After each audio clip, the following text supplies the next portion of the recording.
Vamos a tener un momento de oración más, hermanos. Oremos. Padre, solamente queremos pedirte que hables a nuestro corazón. Habla a nuestras almas, a nuestras sedientas almas. Habla, Señor, trae instrucción a nuestros corazones y trae también la disposición en que nosotros podamos decir como Samuel, habla que tu siervo escucha y obedece. En el nombre de Jesucristo, amén. Hoy es el último sermón de la serie sobre la crianza de los niños. Quisiera titular de esta serie 3 ingredientes finales para la crianza.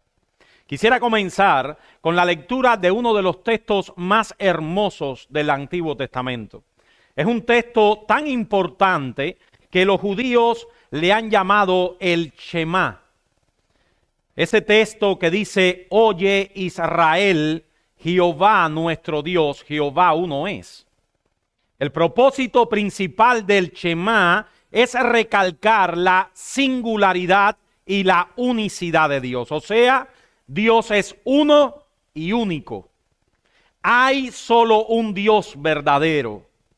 Aunque este texto es amplio, quiero que vayamos a Deuteronomio capítulo 6 y que escojamos algunos versos de este texto para tener una idea de lo que implica esta frase, oye Israel, Jehová nuestro Dios, Jehová uno es. De lo que significa en la vida familiar el hecho de que en tu casa tú vivas teniendo a Dios como el único y el uno Dios. Empieza en el versículo 6 diciendo, oye Israel, Jehová nuestro Dios, Jehová uno es, y amarás a Jehová tu Dios de todo tu corazón, de toda tu alma y con todas tus fuerzas. Y estas palabras que yo te mando hoy estarán primero sobre tu corazón, y las repetirás a tus hijos, y hablarás de ellas estando en tu casa, y andando por el camino, y al acostarte, y cuando te levantes, y las atarás como una señal en tu mano, y estarán como frontales entre tus ojos. Y las escribirás en los postes de tu casa y en tus puertas. Verso 10.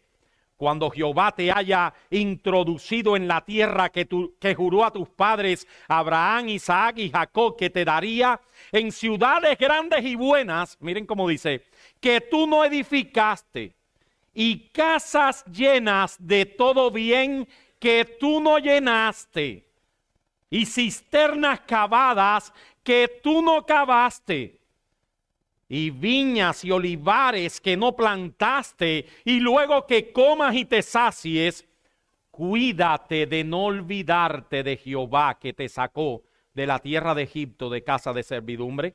Y mañana cuando tus hijos te pregunten, ¿qué significan estos testimonios, estatutos y decretos que Jehová tu Dios mandó? Eso está en el verso 20. Entonces dirás a tu hijo, verso 21, nosotros éramos siervos de Faraón en Egipto y Jehová nos sacó de Egipto con mano poderosa. Los padres, hermanos, tienen la importante tarea de dejar una herencia a sus hijos. Nosotros tenemos una herencia que dejar a nuestros hijos. Y más que una herencia material, es una herencia espiritual. Dios, a través de este solemne texto, le manda a cada creyente a que debe repetir de manera reiterada y constante a sus hijos y a todo su entorno familiar que el Dios de la Biblia es el Dios único y verdadero y aquel que ha hecho grandes maravillas en mi vida. Amados hermanos, esta es nuestra gran tarea en la crianza de nuestros hijos. Si cuando termine esta serie, de lo único que habrás aprendido será de cómo modificar el comportamiento, de cómo usar la vara y cuáles son las mejores maneras de criar, entonces yo no habré logrado el objetivo de esta serie. Porque el gran objetivo de esta serie y de la crianza de los hijos es dejarles el legado del conocimiento de Dios y del Evangelio.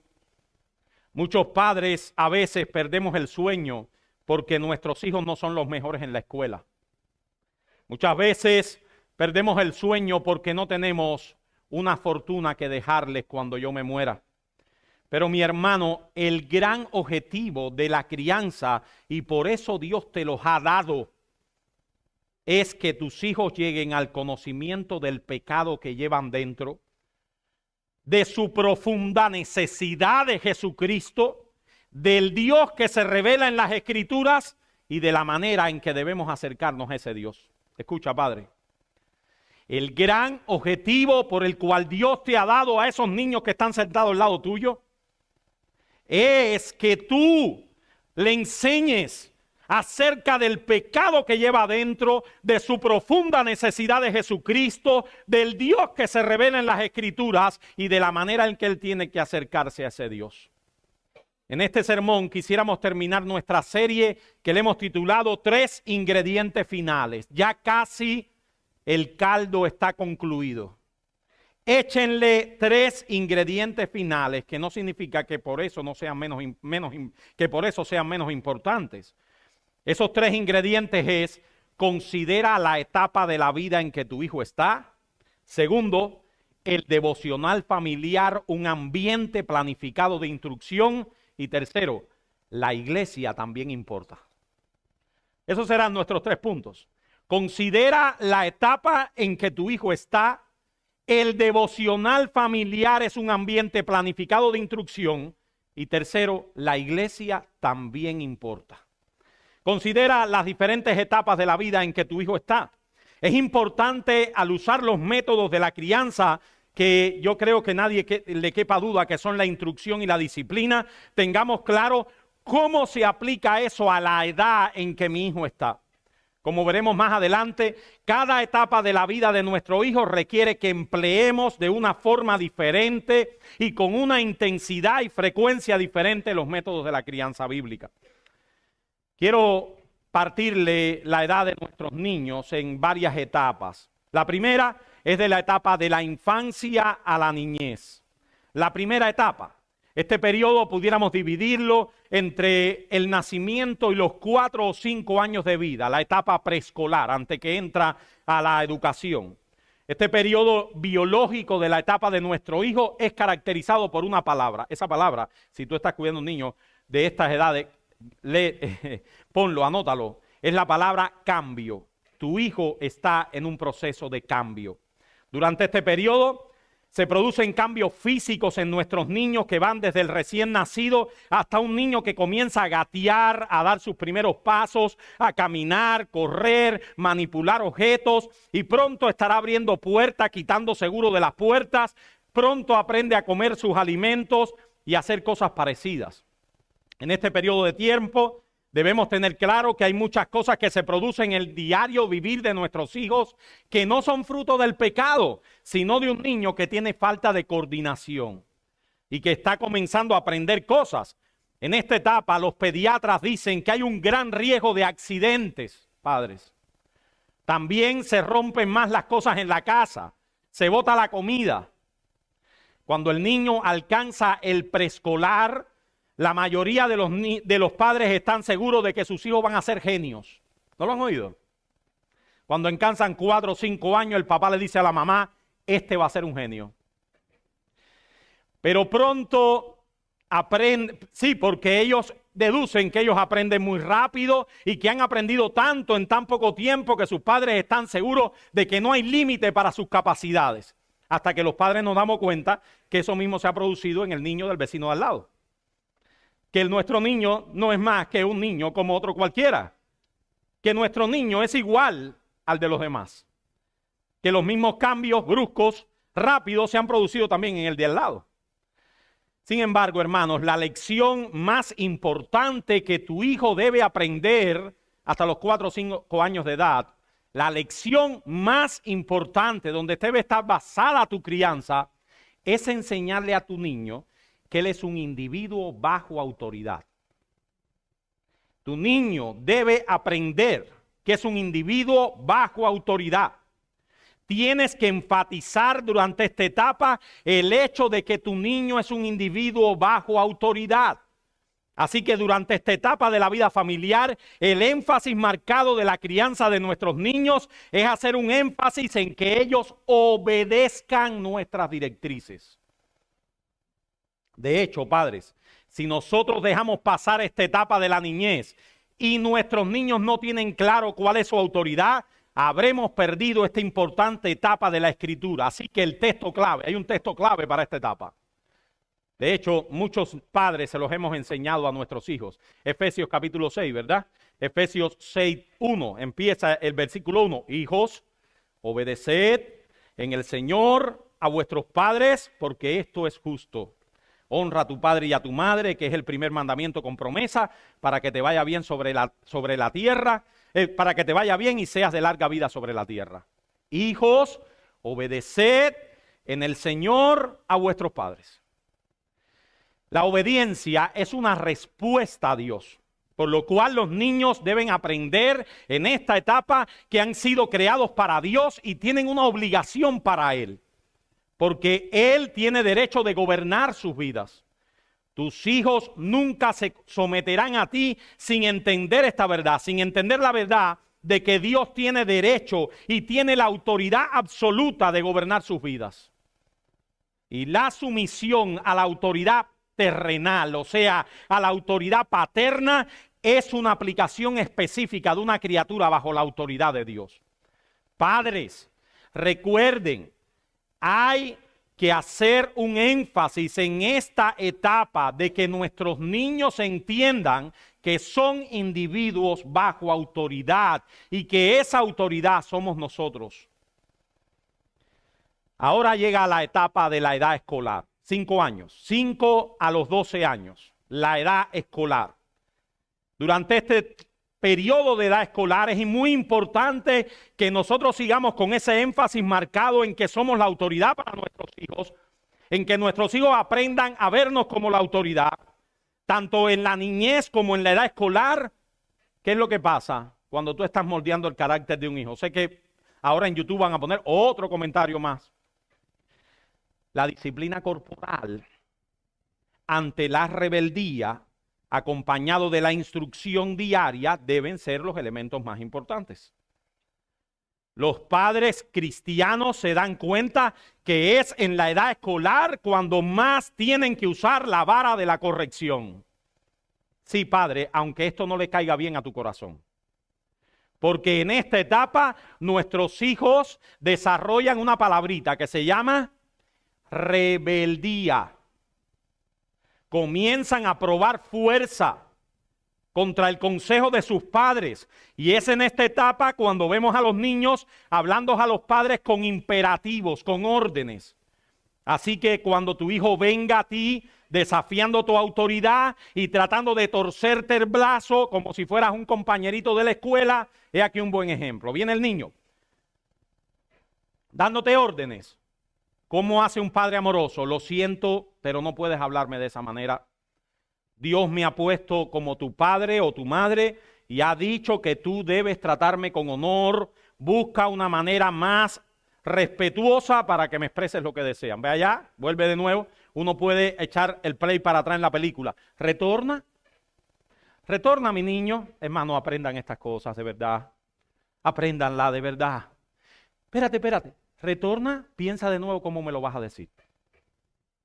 Hijo, no puedes darme órdenes, puedes hacerme tu petición, pero no puedes darme órdenes porque Dios me ha puesto como una autoridad sobre ti. Mis hermanos, si nuestros hijos no comprenden lo que es la obediencia a sus padres durante esta etapa, tristemente no lo comprenderán jamás. Muchos padres quieren que sus hijos les obedezcan en la adolescencia. Están fritos esos padres. Después de haber sido ampliamente permisivos e indiferentes durante la etapa de la niñez y la etapa escolar. Déjame decirte, mi hermano, mi hermana, que si tu hijo llega a los 12 años sin que tengas con él una relación de cercanía, autoridad y obediencia, nunca más lo tendrás. Si tu hijo llega a los 12 años sin que tengas con él o ella una relación de cercanía, autoridad y obediencia, nunca más lo tendrás. ¿Qué es la obediencia? La obediencia está fuera de moda en nuestra cultura. De hecho, la obediencia es vista como un tabú en nuestra cultura.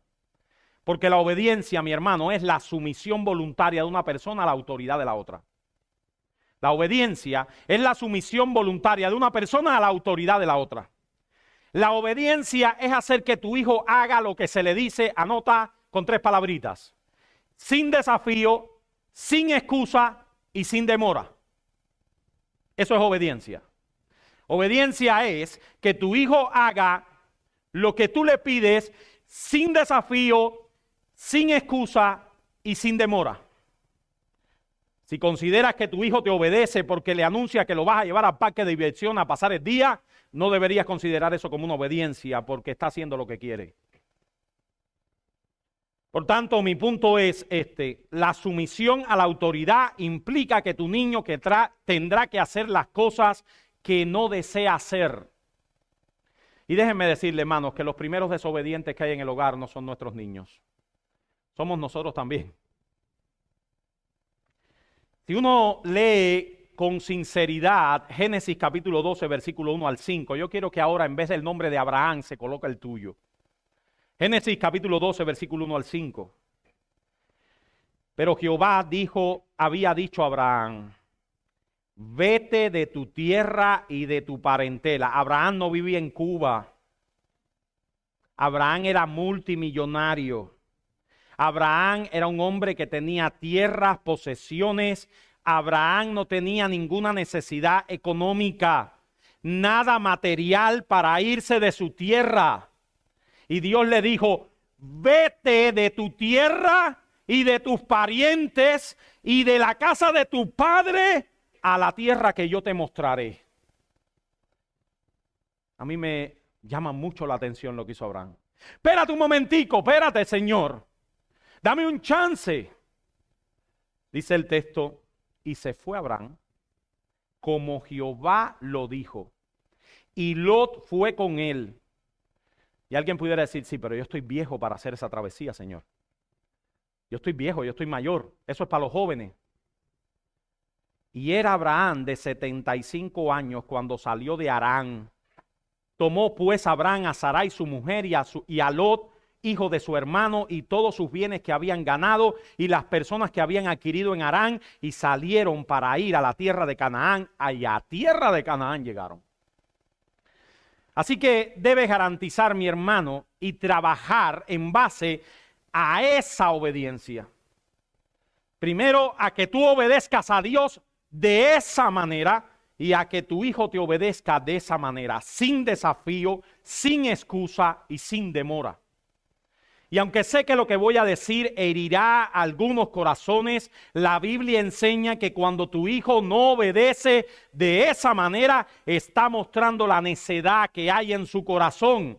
Y ante la desobediencia reiterada ante la orden paterna, la Biblia deja claro en Proverbios 23, no rehúses corregir al muchacho, porque si lo castigas con vara no morirá, lo castigarás con vara y librará su alma del Seol. Y en Proverbios 22:15, la necedad está ligada al corazón del muchacho, mas la vara de la corrección lo alejará de él. Un aspecto importante de esta disciplina cuando la rebeldía viene a nuestros hijos es asegurarnos que nuestro hijo haya entendido la directriz, haya entendido la orden que le estamos dando. Es importante que demos directrices claras, que él pueda entender y que estemos seguros de que el muchacho ha entendido claramente la orden de su padre y de su madre. Quiero hacerles una aclaración. Como les decía, durante esta etapa tendremos que usar tristemente con mayor frecuencia la vara de la corrección. La disciplina corporal es ejercida ante la rebeldía, cuando el muchacho de manera reiterada expresa la necedad de su corazón. Los seres humanos, hermanos, hacemos caricaturas de todas estas cosas. Y la Biblia no presenta a un padre y una madre con una vara el día entero cayéndole atrás a sus hijos para disciplinarle. No hagan esa caricatura. Eso es una caricatura del texto bíblico. Ese no es el modelo. Durante esta etapa damos instrucciones, damos órdenes y debemos repetir esas órdenes si no han sido entendidas con claridad, y la vara de la corrección solo es usada cuando ese muchacho está expresando rebeldía ante la autoridad paterna, ante la rebeldía reiterada que la Biblia llama necedad del corazón. La vara es un medio de rescate, como les digo en el sermón pasado, para hacerle entender que la rebeldía es el camino equivocado.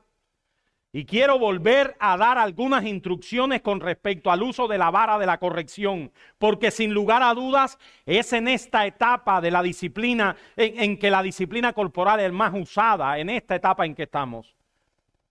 Primero, Padre, quiero dejárselo bien claro, porque probablemente en esta iglesia se predicará de esto nuevamente en mucho tiempo. Bien claro. Primero, procura que el niño reconozca lo que ha hecho. Eso es muy importante a la hora de pastorear el corazón de nuestros hijos. Procura que el niño reconozca su pecado, reconozca la directriz que ha violado. Esto te asegura que el niño sabe por cuál rebeldía es disciplinado. Segundo, recuérdale al niño que la función de la disciplina no es primariamente que tú estás enojado. Te doy porque ya me tienes harta, puede decir alguna mamá. No, que no lo disciplinas porque tienes enojo o ira, sino porque la rebeldía es un pecado contra Dios. No tienes el derecho de disciplinar a tu hijo bajo cualquier circunstancia, ni bajo la ira, ni bajo un antojo tuyo. Para eso no es la disciplina bíblica. Tercero, más práctico, quítale lo que cubre los glúteos y usa la vara de manera moderada. Inmediatamente después, vuélvele a tapar los glúteos. Después de disciplinarlo, no lo dejes llorando. Dale un abrazo. Dile cuánto le amas, cuánto te entristece tener que disciplinarlo y cuánto esperas no tener que hacerlo nuevamente. Y en último lugar, espera que ya no esté llorando y termina con él en oración a Dios. Alguien pudiera decir, estos pasos son raros, pero los que hemos criado hijos siguiendo estos pasos, hermanos, entendemos que es el patrón bíblico, porque la Biblia claramente nos enseña el uso de la vara para corregir el corazón, para corregir la conducta del corazón. Y a la pregunta, ¿cuál es la etapa para comenzar a usar la vara? ¿Cuándo la tengo que usar?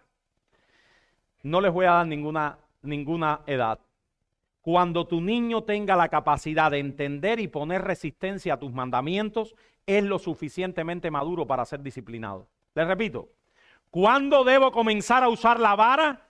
Cuando mi niño tenga la capacidad de entender mis órdenes y poner resistencia a los mandamientos.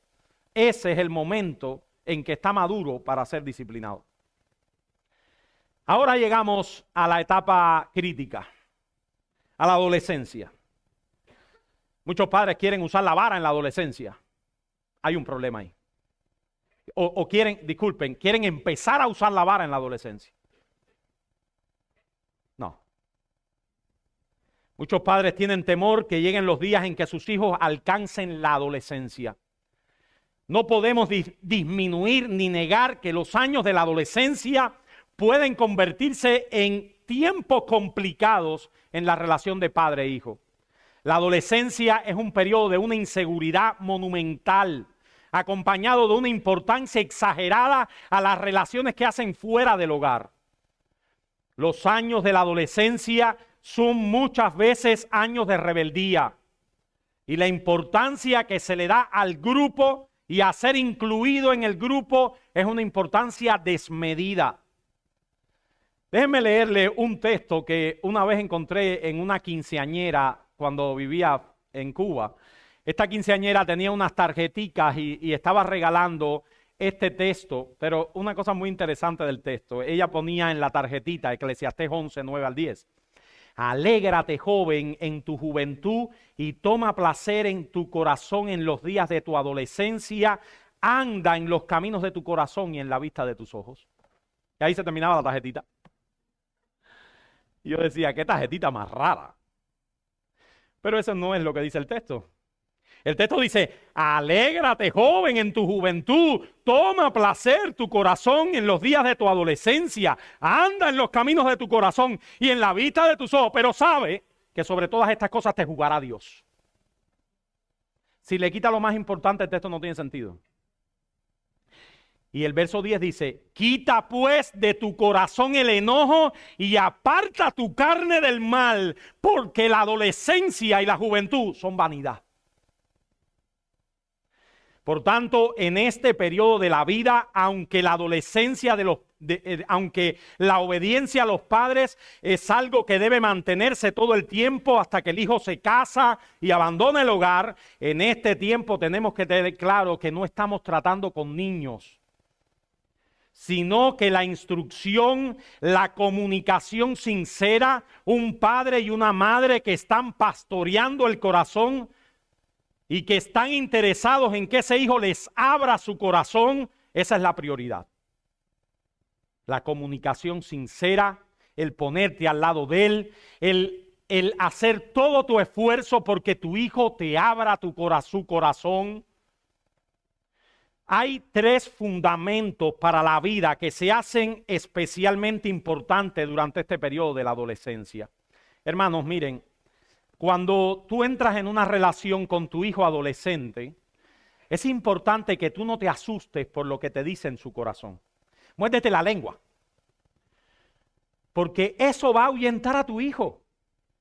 La comunicación sincera entre un padre y una madre amorosos y su hijo adolescente pasa porque ese padre no prejuzgue lo que hay en su corazón. Si tu hijo te abre su corazón y te dice, mira papi, a mí me dan deseos de hacer esto. Ay, ¿qué hacemos? Psiquiatra, psicólogo. No, mi hermano, muerde tu corazón, muerde tu lengua, siéntate, trata con su corazón. Trata con su corazón. Hay 3 principios, fundamentos para la vida que se hacen imprescindibles durante esta etapa de tu hijo. Y esos fundamentos se encuentran en Proverbios capítulo 1. Yo solo les voy a escoger algunos textos del 7 al 10 y ustedes se darán cuenta que estos son los fundamentos para la crianza de un hijo adolescente.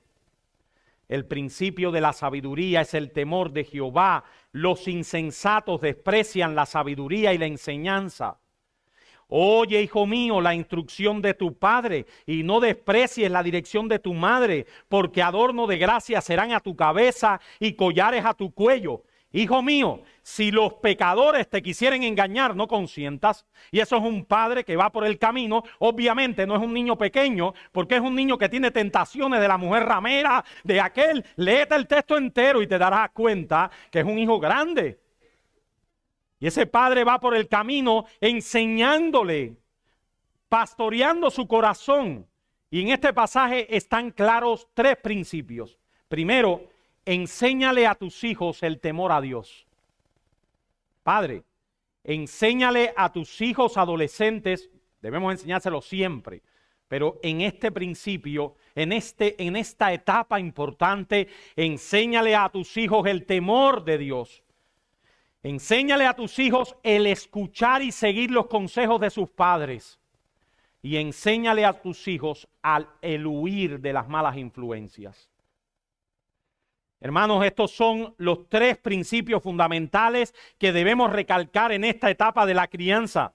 Acordémonos que nuestros hijos adolescentes son vulnerables ante las influencias y son altamente moldeables ante el mundo. Padres, escuchen este consejo y sé que alguno podrá estar en desacuerdo conmigo, pero los hijos adolescentes son muy vulnerables ante las malas influencias. ¿Cuáles? Las malas influencias del high school, del college. Tus hijos son muy vulnerables. Muy vulnerables. Tú sabrás qué decisión vas a tomar. Pero tus hijos adolescentes son muy vulnerables. Padre y madre, conviértete en su mayor influencia. Conviértete en su mejor amigo y en su mayor influencia, en su mayor confidente. Es la palabra. Conversa, conversa, conversa. Conversa con él, con ella. Exprésale tu opinión y deja que te dé la suya. La instrucción y la comunicación en la adolescencia se convierten en el pilar de la crianza. En el pilar. Y esto nos lleva a nuestro segundo punto, el devocional familiar. Un ambiente planificado de instrucción. La devoción familiar es la disciplina espiritual por medio de la cual la familia aprende a conocer, confiar, obedecer y adorar a Dios a través de la enseñanza de la Biblia. O para decirlo en términos prácticos, los devocionales familiares son tiempos en los que la familia cristiana se reúne para adorar a Dios y para dar instrucción a tus hijos. Hermanos, un predicador antiguo decía: una familia sin oración es como una casa sin techo, abierta y expuesta a todas las tormentas del cielo.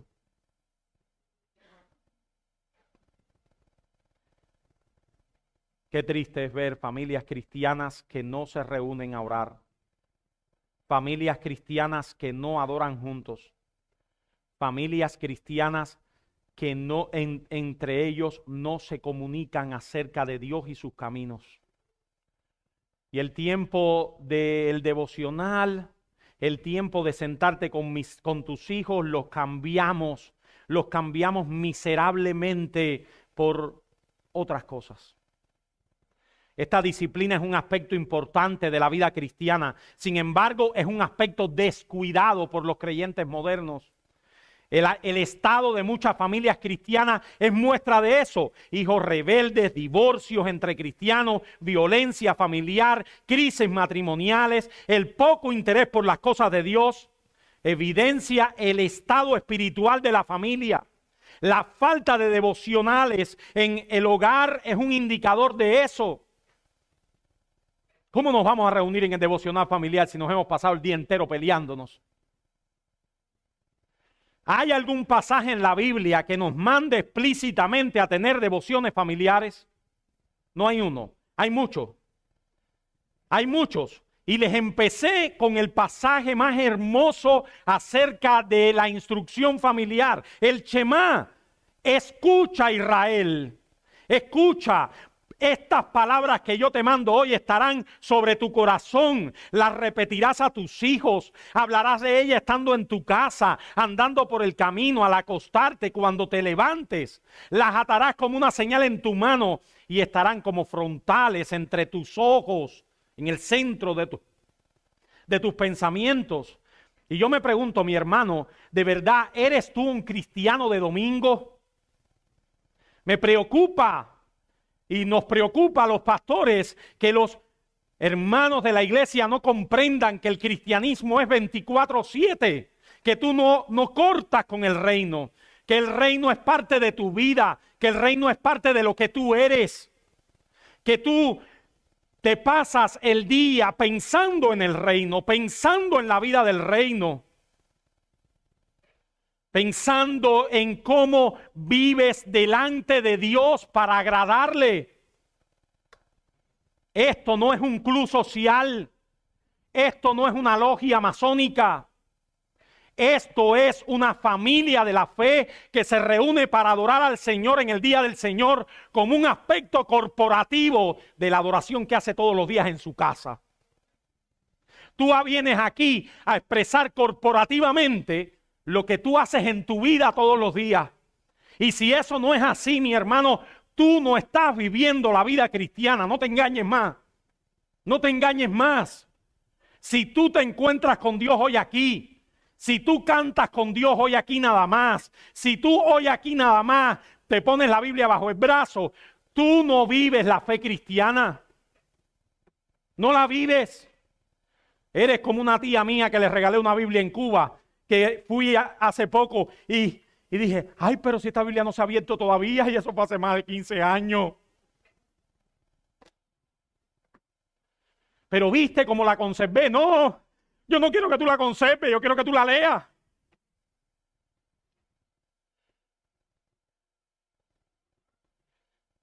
Eso solo es posible cuando una familia vive para la gloria de Dios.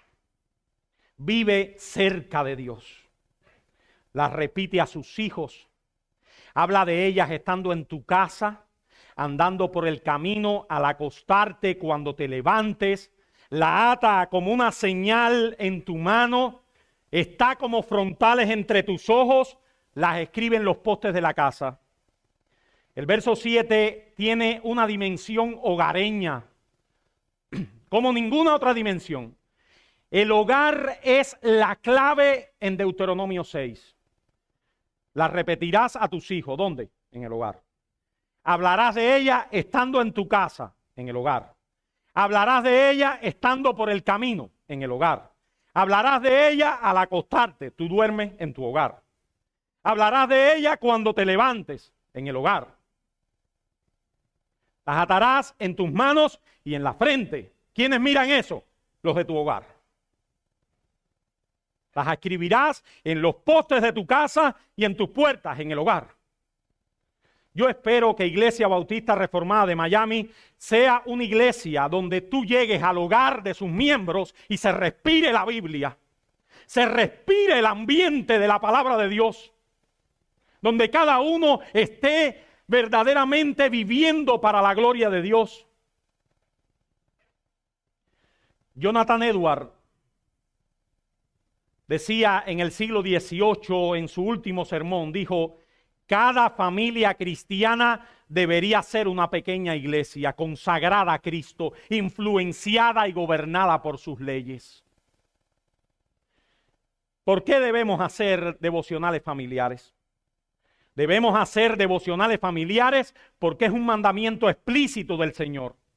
Debemos hacer devocionales familiares porque estos nos ayudan a cultivar nuestro amor a Dios. Debemos hacer devocionales familiares porque el hogar es el primer lugar donde nuestros hijos aprenden la Biblia. Mira, si tú estás esperando que tu hijo aprenda la Biblia nada más que en la iglesia, mi hermano, eso es triste.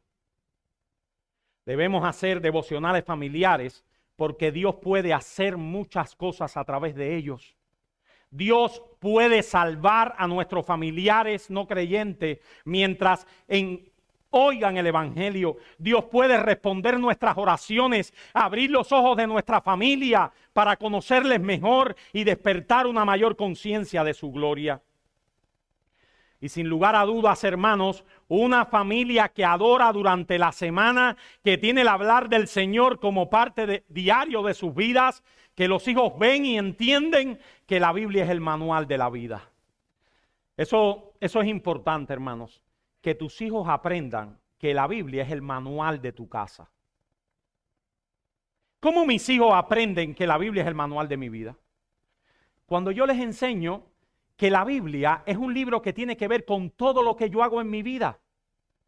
Amados hermanos, que cada integrante de tu casa aprenda que la Biblia es tu manual.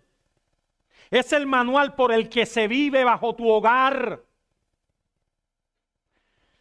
Así que cuando los hijos aprenden eso, entonces ven como algo habitual que la iglesia es parte de la vida de la familia. Enseguida nuestros hijos aprenden que la iglesia es parte de su vida. Y esto nos lleva a nuestro tercer y último punto: la importancia de la iglesia en la crianza de los hijos. Pregúntales a tus hijos qué es la iglesia y cómo le afecta a la iglesia.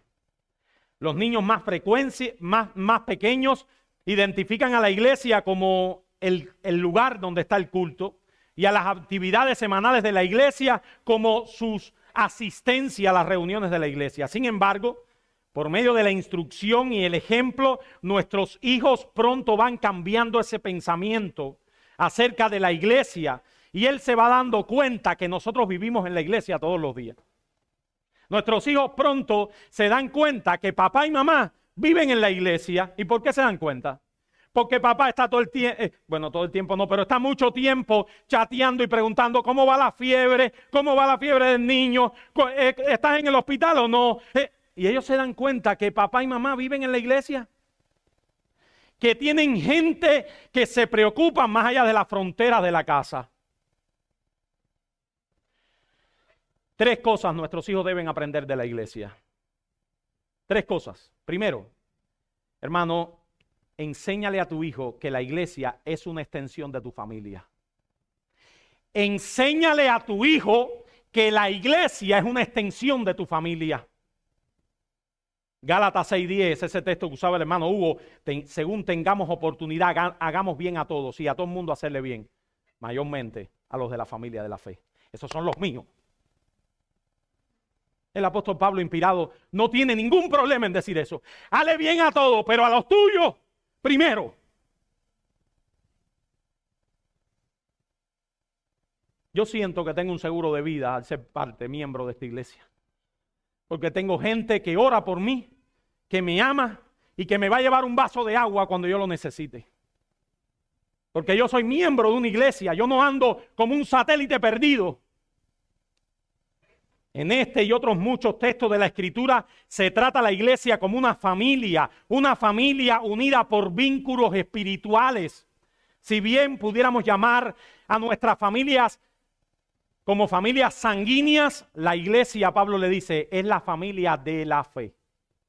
Tú tienes 2 tipos de familiares. De hecho, a veces uno le dice, yo lo he dicho allá en la consulta, el que viene es un hermano mío. Dice, ay, pero como tú tienes hermanos. Así que Dios diseñó a la vida de la familia y a la vida de la iglesia para que corrieran juntas en nuestras vidas, se unieran juntas. Pero ¿cómo pueden ver nuestros hijos a la iglesia como una extensión de mi familia si nosotros vivimos vidas separadas de la vida de la iglesia? ¿Cómo es posible que vean eso? Resulta anacrónico en la mente de nuestros hijos que nos conectemos con el reino de Dios los domingos, mientras el resto de los días de la semana vivimos como si la iglesia no existiera. Y tus hijos sí perciben eso. En la vida familiar, cuando nuestros hijos ven que sus padres son parte de la comunidad de la iglesia todos los días de la semana y que están preocupados por la iglesia, preocupados por tus hermanos y ocupados en hacerles bien, pronto nuestros hijos comprenden que ellos tienen una familia más allá de las paredes de la casa. Hermano, cuando ores con tus hijos, incluye los nombres de alguno de nosotros. Inclúyelo. Y enséñale a tus hijos en tus devociones, en tu vida. Estoy preocupado porque el hijo de tal hermana está ahora en el hospital. Mi niño, vamos a orar por él. Estoy preocupado porque tal hermano necesita una ayuda económica. Estoy preocupado porque hay un hermano ahora mismo siendo operado en el hospital. La iglesia entonces sirve de apoyo a nuestra forma cristiana de ver la vida, que es lo que queremos transmitir a nuestros hijos. Los padres cristianos enfrentan un reto peligroso en la cultura de hoy, porque la cultura de hoy, mis hermanos, es la cultura individualista, yo y los míos. Fuera de eso a mí no me importa más nada. Hermano, autoexamínate. Examínate tu corazón y ve si estás viviendo esa forma de vida. La forma de vida en la que sales de este lugar cuando termine esto y te desconectaste con el reino. Y te desconectaste con nosotros porque eres yo, los míos, lo mío, lo mío. Así que nuestros hijos pronto ven que nuestros hogares también se convierten en hogares donde se practica la hospitalidad con otros hermanos, donde nos preocupamos por las necesidades económicas de nuestros hermanos, donde ellos escuchan nuestras oraciones por gente que no son parte del grupo de la familia. Así que en una familia cristiana que vive en el contexto de la iglesia, nuestros hijos pronto se percatan de que estamos preocupados y ocupados por gente que ellos a lo mejor ni conocen. Segundo, Enséñale a tus hijos que la iglesia es una extensión de tu familia. Segundo, enséñale a tus hijos que la iglesia es nuestro refugio espiritual. Nuestros hijos deben percatarse de cuando vivimos en una iglesia sana, en una iglesia que nuestra hermandad, comunión, también recibimos aliento, amonestación con fraternidad. Hermanos, recuerden a sus hijos que es un gran privilegio ser parte de la comunidad de la iglesia. Pero también recuérdale a sus hijos que la iglesia tiene implicaciones para la familia. Una manera práctica. Papi, yo me quiero mudar de Miami. Papi, Miami no me gusta. Aquí está la iglesia, hijo. Aquí está la iglesia. Es verdad que en otros lugares se vive mejor, pero aquí está la iglesia. Aquí está la iglesia, hijo. Y nosotros tenemos una responsabilidad con el reino. Y cuando vayas a hacer los planes, porque de verdad necesitas mudarte, que ellos vean que estás interesado en primer lugar por formar parte de una iglesia sana. Vamos a buscar una iglesia sana, hijo. Dice un autor, si la adoración y la alabanza a Dios aviva en tu corazón y encuentras relaciones con el pueblo de Dios que satisfacen y refrescan, y más que otras cosas deseas usar tu energía, tu tiempo, tus recursos, tu creatividad a favor del cuerpo de Cristo, entonces tus hijos tendrán una perspectiva desde la cual apreciar a la familia de Dios. No puedes ayudar, no puedes asegurar su membresía a la familia de la iglesia, pero el Espíritu Santo puede usar este medio para que abra sus corazones al Señor. Termino con una palabra final. Cuenta Ted Tribb en su libro Pastoreando el corazón de tu hijo. La gente me preguntaba si yo creía que mis hijos se iban a convertir.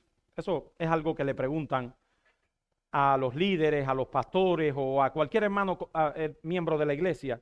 ¿Tú crees que tus hijos se vayan a convertir? Generalmente les respondía, el evangelio es poderoso y atractivo. También les decía que esperaba que la palabra de Dios fuera el poder de Dios para la salvación de mis hijos. Pero esa expectativa solo estaba basada en el poder de Dios que transforma los corazones. No en una fórmula correcta para producir hijos creyentes, porque esa fórmula no existe. El evangelio, mis hermanos, es poder de Dios. Sin embargo, hermanos, el enfoque central de la crianza de nuestros hijos es el evangelio. Escuchen bien. El enfoque central de la crianza de nuestros hijos es el evangelio. Todo el esfuerzo que hacemos en nuestra crianza debe estar enfocado en que nuestros hijos comprendan la gravedad del pecado y la única solución que hay en Cristo. Cuenta un autor. Hace años visité a mi amigo Craig en Oklahoma. Escuchen esto, hermanos.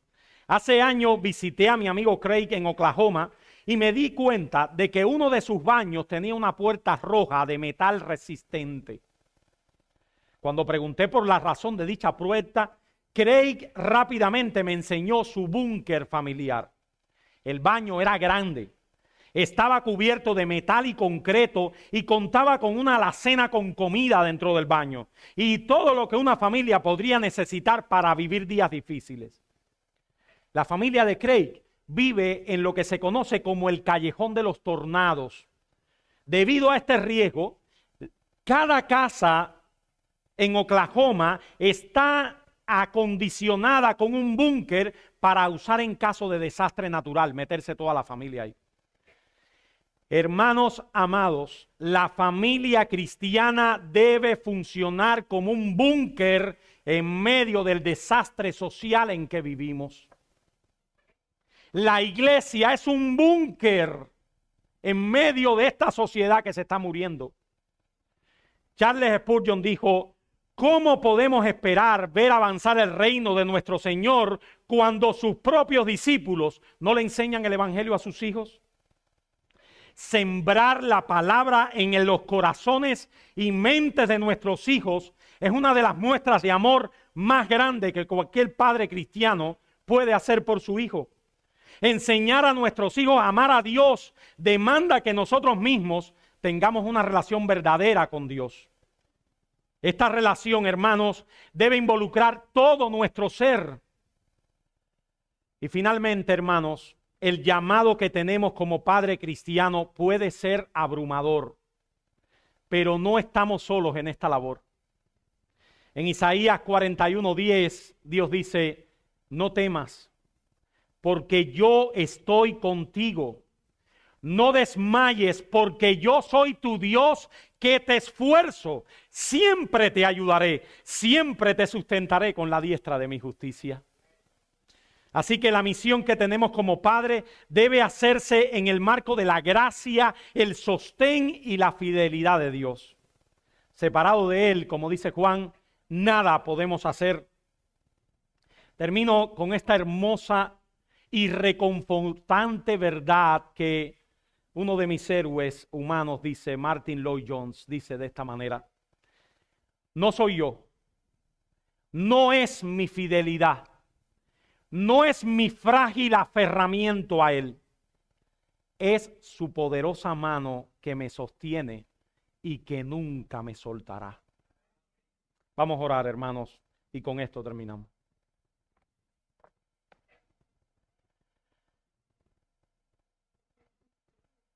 Padre, te damos gracias porque tú eres nuestro Padre amoroso, nuestro Padre vivo que nos sostiene. Te damos gracias, Señor, porque tu palabra es poderosa para transformar nuestros corazones. Te rogamos, oh Padre, que hagas de Iglesia Bautista Reformada de Miami una iglesia con familias que viven para tu gloria, con hijos que son enseñados en tu verdad. Nosotros no podemos convertir el corazón de nuestros hijos, pero nosotros sí podemos orarte a ti que convierte los corazones para que tú salves a nuestros hijos. Sálvalos, Señor. Salva a nuestros hijos. Salva a los hijos de cada una de las familias que hay en este lugar. Ten misericordia de sus corazones. Hazles ver que ellos viven en peligro y con un hacha sobre sus cabezas mientras no vengan a Cristo en arrepentimiento y fe. Padre, impacta con tu palabra el corazón de nuestros hijos.